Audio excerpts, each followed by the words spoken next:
اس convention کا انعقاد سدوال welfare society کی طرف سے کیا جا رہا ہے۔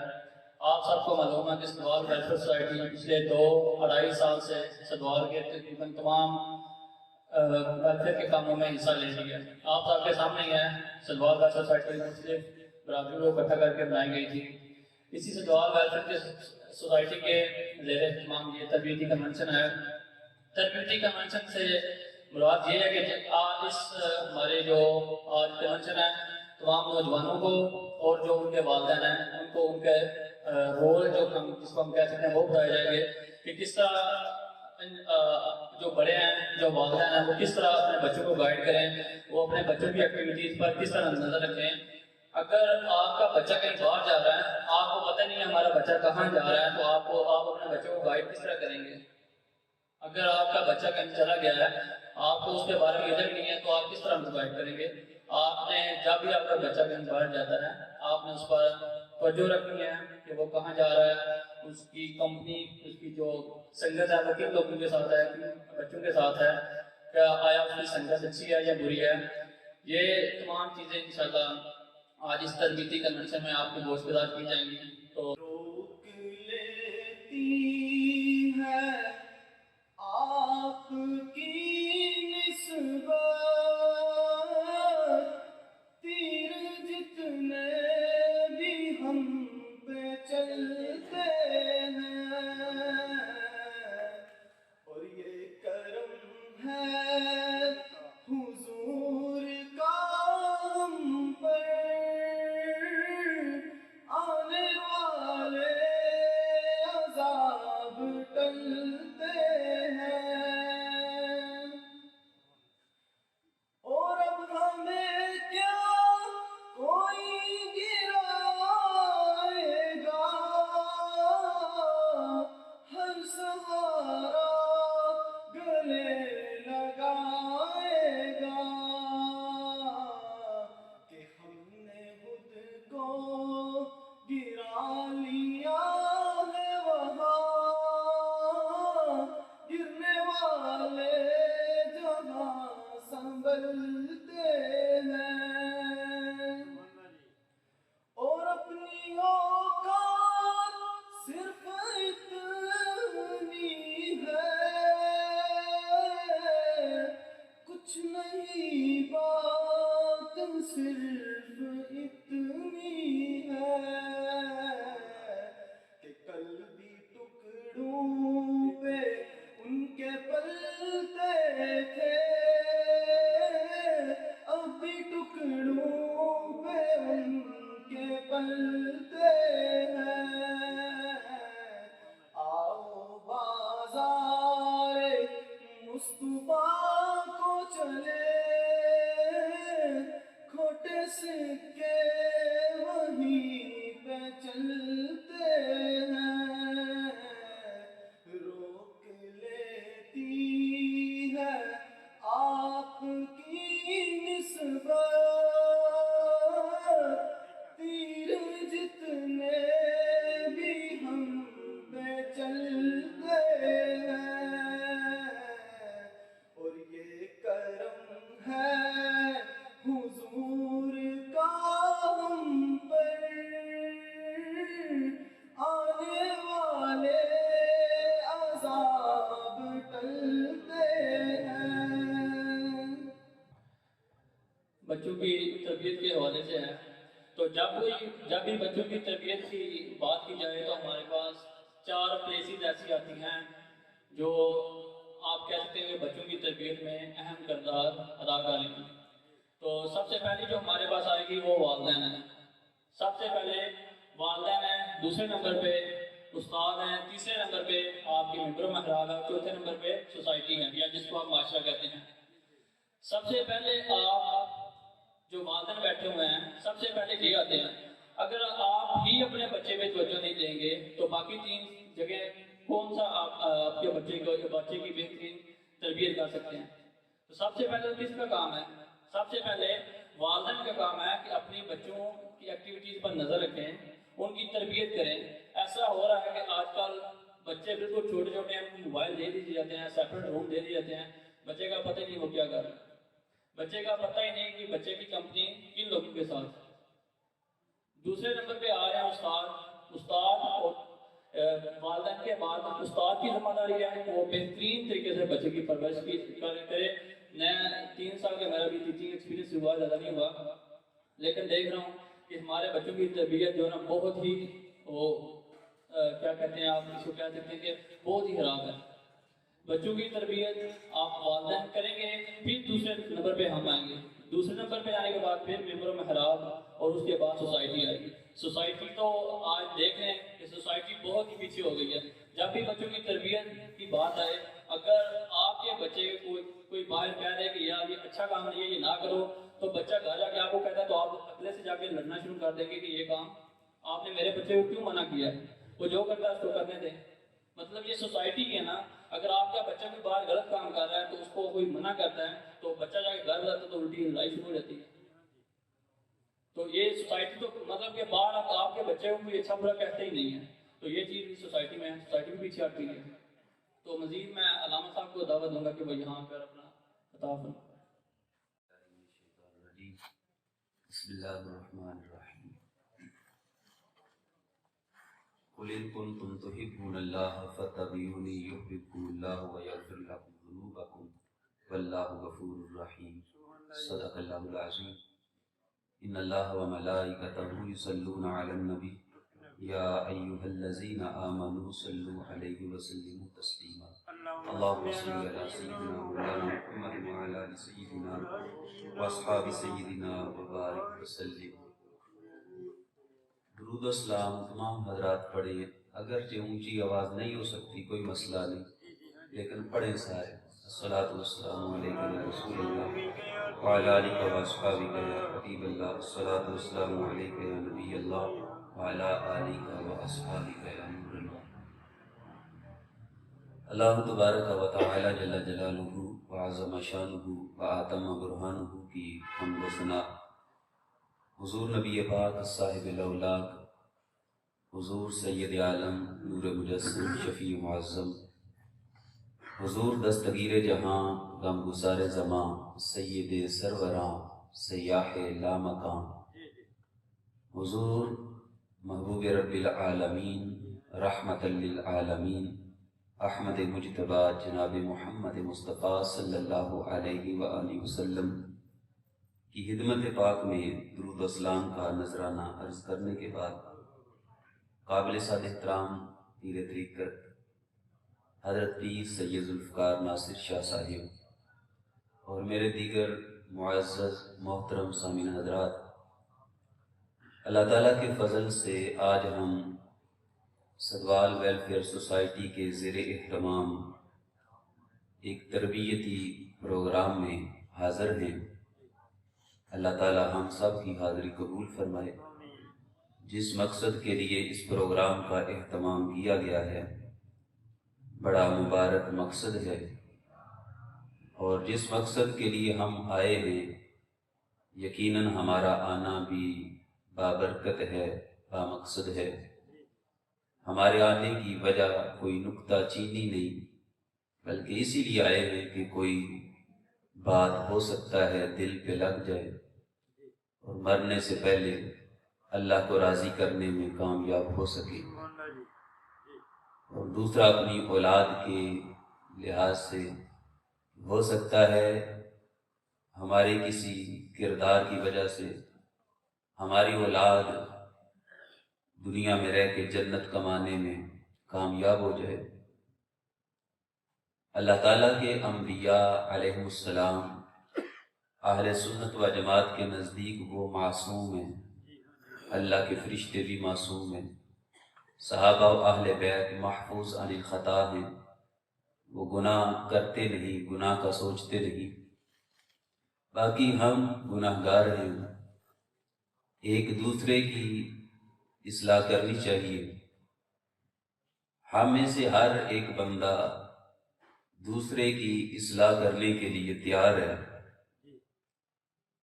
لیکن جب مرحلہ آتا ہے کہ ہم تھوڑی اپنی بھی اصلاح کریں تو شاید ہماری کتاب میں وہ ورق ہی نہیں جس میں اپنی اصلاح کا سبق ہو۔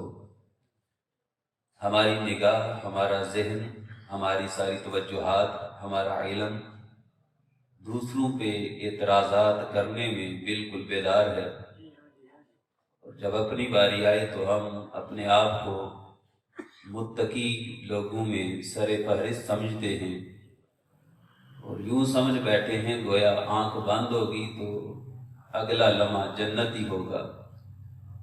حالانکہ قرآن پڑھیں، احادیث پڑھیں تو سمجھ آتا ہے یہ دنیا کا ایک بہت بڑا پردہ ہے۔ وہ بڑے بڑے ولی جو پھونک ماریں تو مٹی سونا بن جائے، ہم تو ہو سکتا ہے سونے کو ہاتھ لگائیں تو اس میں کھوٹ آ جائے، وہ 2 نمبر ہو جائے، لیکن ولی کا ہاتھ مٹی کو لگے تو وہ سونا بن جائے۔ جو اتنے کمال کے لوگ تھے انہوں نے کہا کہ ہم دنیا میں سب سے کمزور ہیں، ہماری کوئی حیثیت نہیں۔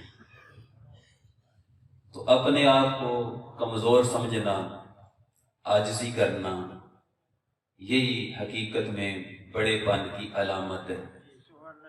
مشکوٰۃ شریف میں حدیث شریف ہے، نبی پاک صلی اللہ علیہ وسلم کھانا تناول فرمانے لگے تو آپ یوں بیٹھے جس طرح پاؤں پہ وزن ڈال کے بیٹھتے ہیں پیراں پار، اور پیچھے سرین آپ نے زمین پہ لگائی اور دونوں گھٹنے کھڑے کر لیے، سامنے دسترخوان تھا، آپ نے کھانا شروع کیا تو ام المومنین حضرت عائشہ صدیقہ رضی اللہ تعالی عنہا یہ منظر دیکھ کے کانپ اٹھی اور کہا حضور آپ اس طرح کھانا تناول فرمائیں گے؟ آپ نے فرمایا ہاں عائشہ، میں اللہ کا بندہ ہوں اور میرے اندر عاجزی ہے۔ وہ ذات کہ اللہ کے بعد ان جیسا کوئی نہیں، ساری مخلوقات میں سب سے بڑے، سب کے سردار، باعث تخلیق کائنات کی پیدائش کا سبب ہیں ہمارے آقا صلی اللہ علیہ وسلم۔ وہ نہ ہوتے تو کچھ نہ ہوتا، وہ جو نہ تھے تو کچھ نہ تھا، وہ نہ ہوں تو کچھ نہ ہو۔ تو وہ اتنی عظیم ذات، نبیوں کے امام، رسولوں کے امام، جن کا مقام یہ کہ جب اپنے غلام کی آنکھوں میں آنسو دیکھے تو پوچھا کیوں روتے ہو؟ عرض کی حضور عصر کی نماز پڑھنی تھی، ٹائم جاتا رہا۔ تو ہمارے آقا صلی اللہ علیہ وسلم برداشت نہ کر سکے کہ مولا علی رضی اللہ تعالیٰ عنہ کی آنکھوں میں آنسو آئیں، تو آپ نے کہا ٹھیک ہے ہم تمہاری فرمائش پوری کرتے ہیں۔ فوراً دعا کے لیے ہاتھ اٹھائے تو ڈوبا ہوا سورج واپس آیا۔ وقت کسی کا انتظار نہیں کرتا، جن کے اشارے کا وقت بھی انتظار کرے، ہم نے کلمہ ان کا پڑھا ہے۔ تو انہوں نے درس دیا عاجزی کا، انکساری کا۔ یقیناً جس وقت بندہ کسی جگہ کوئی چیز لینے کے لیے جائے تو برتن خالی لے کے جاتا ہے، کبھی ایسے نہیں ہوتا کہ بندہ برتن بھر کے لے جائے اور کہے کہ میں کچھ لینے آیا ہوں، نہیں، برتن خالی لے کے جانا پڑتا ہے۔ کوئی مجلس جس میں کوئی پیر طریقت، شیخ الحدیث، عالم دین تشریف لائیں اور ان کا درس بیان سننے کے لیے بندہ جائے تو خالی دل لے کے، جو کہیں گے سینے پہ سجاؤں گا، اور اگر بندہ کسی اور نیت سے آئے گا تو پھر خالی کا خالی واپس جائے گا۔ تو بہرحال پہلے نمبر پہ اپنی اصلاح کرنی چاہیے، یہی قرآن و حدیث کا درس ہے۔ جنہوں نے اپنی اصلاح کی وہ زمانے کے ولی بنے، اور جنہوں نے اپنی اصلاح نہ کی تو ان کی قبر جہنم کے گڑھوں سے گڑھا بنا۔ ہمارے آقا صلی اللہ علیہ وسلم نے خود تعلیم دی ہمیں ایک دوسرے کے ساتھ مل جل کے چلنے کی۔ آپ یہ روایت پہلے بھی آپ نے سنی ہوگی کہ جس وقت ہمارے آقا صلی اللہ علیہ وسلم دنیا میں تشریف لائے تو آتے ہی آپ نے سجدہ کیا اور سجدے میں امت کا ذکر کیا، عام بات ہے۔ تو اس میں اگر غور کریں تو اس کا مطلب کیا ہے کہ ہمارے آقا صلی اللہ علیہ وسلم کو پتا ہے کہ میں نبی ہوں، پتا ہے کہ میری امت ہے، اور امت کی بخشش کی دعا کی۔ امت آخر ہے کون؟ تو یہی ہے ہم سب سرکار کی امت۔ صرف میں امتی نہیں، ہم سب امتی ہیں۔ تو ہم سے، اس امت سے اللہ کے نبی صلی اللہ علیہ وسلم کو اتنا پیار ہے، اتنا پیار ہے کہ اس پیار محبت کو ناپا تولے نہیں جا سکتا۔ جس امت سے سرکار کو پیار ہے، ہم اس امت سے نفرت کیوں کریں؟ جب کلمہ سرکار کا پڑھا، غلامی کا پٹا ہم نے اپنے گلے میں ڈالا، اور ان کی محبت کے بغیر چارہ بھی نہیں، پھر ان کے پیاروں سے نفرت کیوں کرے؟ ان کے پیارے کون ہیں؟ صرف صحابہ نہیں، صرف خلفائے اربعہ نہیں، صرف اہل بیت نہیں، یہ ہم سب گناہگار بھی ان کے پیارے ہیں۔ سرکار سے کی بارگاہ سے دتکارا ہوا وہ ہے جو مرتد ہو گیا، جو یہودی عیسائی بن گیا۔ جو مسلمان ہے وہ امت اجابت میں ہے، وہ سرکار کا پیارا ہے۔ جس سے ہمارے نبی پیار کرے، ہم چلتے پھرتے اس سے لڑے، اس سے جھگڑے، اس کو گالیاں دیں، اس پہ نکتہ چینی کریں، تو پتہ چلا یہ ایک مرض ہے ہمارے اندر۔ یہ اسلام کا درس ہے، اپنے سے بڑے کا ادب کرو، وگرنہ تو لبرلزم کے تحت سارے انسان ایک جیسے ہیں، ہر ایک بندے کا حق ہے، لیکن اسلام کہتا ہے نہیں، جس کی داڑھی کے بال سفید ہے اس سے اللہ بھی حیا کرتا ہے۔ مشکاہ شریف میں حدیث ہے کہ یہ جب سفید بال والا بندہ اللہ کی بارگاہ میں دعا کرتا ہے تو اللہ اسے خالی لوٹانے میں شرم و حیا فرماتا ہے۔ تو یہ اسلام کا درس ہے، جس سے اللہ حیا کرے ہم اسے آنکھیں نکالنے میں بہادری سمجھتے ہیں، سمجھتے ہیں کہ اس بوڑھے کو اگر میں نے چار نہ سنائی تو مجھے چودھری کون کہے گا۔ پتہ چلا کمی اسلام میں کوئی نہیں، کمی ہمارے اندر ہے۔ کیوں ضرورت پڑتی ہے ایسے موضوعات پہ گفتگو کرانے کی اور پروگرام کرانے کی کہ ہم اپنی جیب کے موتی گرا چکے۔ وہ ہمارے احباب جو یورپ وغیرہ سے ہو کے آتے ہیں تعریفیں کرتے ہیں، وہاں کے قوانین اچھے، ان کے اخلاق اچھے، اصل میں یہ موتی تو ہماری جیب کے ہیں۔ یہ تو وہ تعلیمات ہیں جو سرکار نے دی ہیں، لیکن ان تعلیمات کو ہم نے بلا دیا اور تعریفیں ان کی کرنا شروع کر دی، حالانکہ یہ تو ہمارے لیے سبق تھا، ہم نے یاد کرنا تھا۔ ان کے معاشروں میں اخلاق آ گیا، اور ہمارے معاشروں میں ہر بندہ دوسرے کے ساتھ لڑنے کے لیے 24 گھنٹے ریڈی۔ معاشرے میں ایسی چیز ہی ختم ہو گئی کہ کوئی تھپڑ مارے تو دور کی بات، گالی دے تو دور کی بات، کوئی ترچھی نگاہوں سے دیکھ لے تو ہم کہتے ہیں نہیں، جواب دینا ضروری ہے اس کا، جبکہ ہم اپنے سامنے اللہ کے ولیوں کو دیکھیں جو ظلم کرتا تو اگلے لمحے اسے معاف بھی کر چکے ہوتے، مظلوم بن کے بھی کہتے ہیں شاید غلطی مجھ سے ہو گئی۔ ہمارے آقا صلی اللہ علیہ وسلم نے کیا درس دیا جب لوگ آتے تھے بدلہ لینے کے لیے؟ ایک صحابی نے جب عذر ہوئے ایمان، عذر ہوئے محبت کے، کہا حضور میں نے بھی بدلہ لینا ہے، چھڑی لگی تھی میرے پیٹ پہ، کمر پہ، سرکار نے کپڑا ہٹا دیا تو چمٹ گئے سرکار کی کمر کے ساتھ، کہا سرکار بدلہ کوئی نہیں لینا، صرف بوسہ لینا چاہتا تھا۔ یہ درس دیا سرکار نے، تو ہم نے اپنے آقا صلی اللہ علیہ وسلم کا کلمہ پڑھا ہے تو انہی کے رستے پہ چلنا ہے۔ نبی پاک صلی اللہ علیہ وسلم کو ساری امت سے پیار ہے، اگر چند لوگوں سے پیار ہوتا تو ہم کہتے شاید یہ بندہ ان چند میں شامل نہیں۔ جب سب اس میں شامل ہیں تو سرکار کو پوری امت سے پیار ہے۔ براق پہ تشریف فرما ہونے لگے، پریشان، پوچھا کیوں؟ تو کہا مجھے تو سارا کچھ مل رہا ہے، میری امت کو کیا ملے گا؟ قبر انور میں جس وقت آپ کو لٹایا گیا، ایک صحابی آخر میں آئے اور دیکھا اور صحابی بنے، تو اس وقت وہ کہنے لگے، سرکار کے لب مبارک ہل رہے تھے، کان لگا کے سنا کہ جاتے جاتے سرکار کیا فرما رہے ہیں۔ یہی امت کے بارے میں ربی حب لی امتی، ربی حب لی امتی، اتنی دعائیں تو ماں بھی نہیں دیتی، باپ بھی نہیں دیتا، ماں باپ سوچ بھی نہیں سکتے جتنا پیار ہم سے ہمارے نبی کرتے ہیں۔ تو کس سے کرتے ہیں؟ وہ کون سی مخلوق ہے؟ وہ ہم ہی گناہ گار ہے جو آپس میں ایک دوسرے سے نفرتیں کرتے ہیں۔ ہم سے سرکار ماں باپ سے بڑھ کے پیار کرتے ہیں۔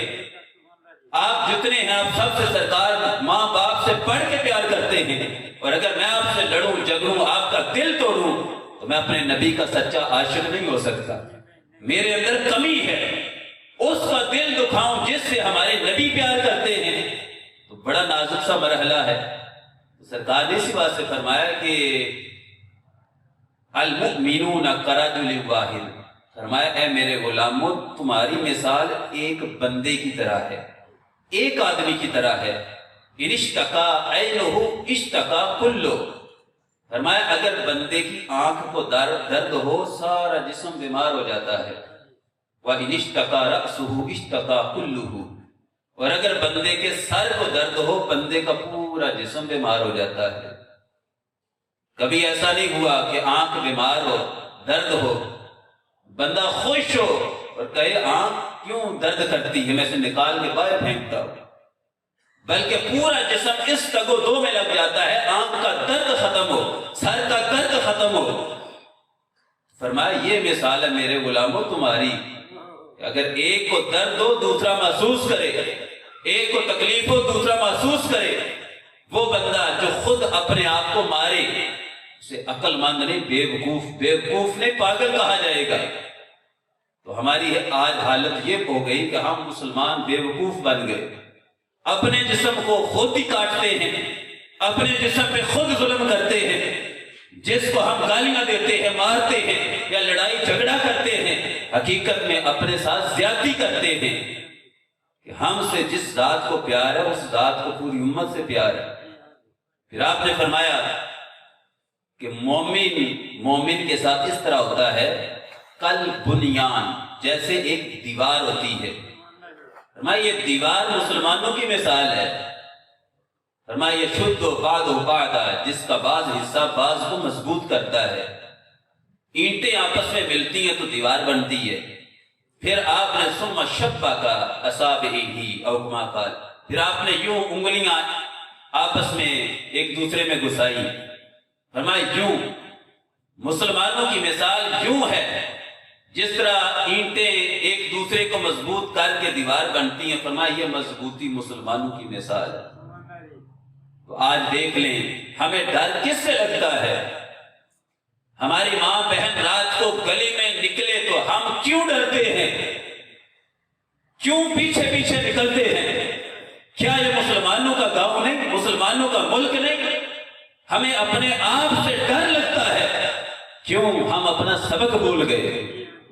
یہ غیروں کا کردار تھا، عزتیں لوٹنا، چوری چکاری کرنا، لیکن آج مسلمان کے ہتھے چڑھا ہوا، بھائی بھائی کو قتل کرتا ہے، ایک دوسرے کا حق کھانے میں ہمیں کوئی شرمندگی نہیں ہوتی، بلکہ سمجھتے ہیں کہ اگر کسی کی زمین ماریں گے تو پھر بڑے چودھری بنیں گے، یہ غلط راستے پہ چلے۔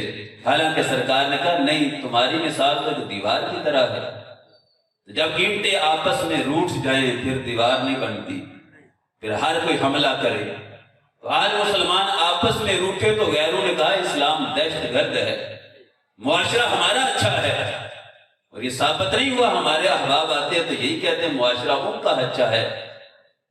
تو یہ بات اس لیے کہی گئی کہ مسلمانوں کی دیوار ٹوٹ گئی، کمزور ہو گئی۔ ہم وہ سبق جو سبق دینے کے لیے سرکار نے طائف کے بازاروں میں پتھر کھائے، بدر کے میدان میں سرکار نکل پڑے، حالات ایسے تھے کہا اللہ اگر آج ہم سارے جاتے رہے پھر کون تیرا نام لے گا۔ احد کا میدان ان اسباب کے لیے لگا تھا، کربلا کے میدان میں امام حسین نے ویسے تو نہیں سر کٹایا، اس سبق کو باقی رکھنے کے لیے یہ سبق باقی رہے جو اللہ کے نبی صلی اللہ علیہ وسلم نے پڑھایا ہے۔